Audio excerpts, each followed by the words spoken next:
It's a great news for education in India. National education policy has been announced by Human Resource Development Minister Dr. Ramesh Pokhriyal Nishank. It has been announced by the minister that this policy will be implemented after getting the nod from the parliament. It has been announced yesterday after the approval of the cabinet. In this policy, there have been radical changes based on the recommendations made by Dr. Kasturi Rangan Committee. For example, in school education, there will be a 15 years school education compared to 12 years school education in the earlier policy.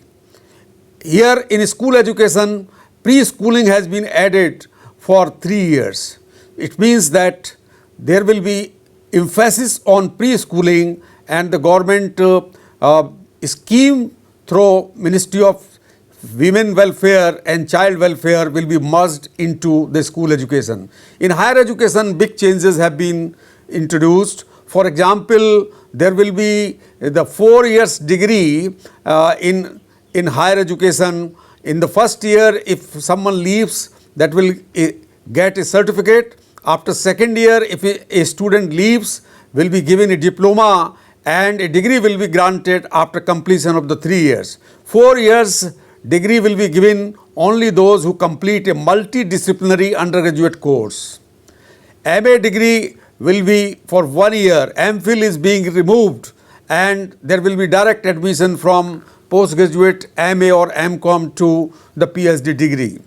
It has also been proposed that there will be no multiple regulatory bodies like UGC, AICT and other 1 dozen regulatory bodies. All these regulatory bodies will be merged into single regulatory body, which will be called Higher Education Commission for India. The report, which has been approved by the cabinet, also says that India will spend now 6% on education. So far it is spending only 4%. So there will be more spending on education. I think it will not be sufficient to achieve the great target set by the national education policy.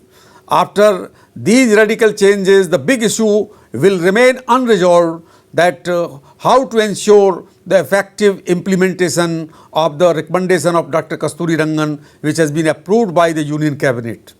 So looking forward, a new national education policy, and for that it will be required that union government, state governments and all higher education institutions as well as the school education institutions work in close coordination, and education is provided massive investment by the central government as well as state governments.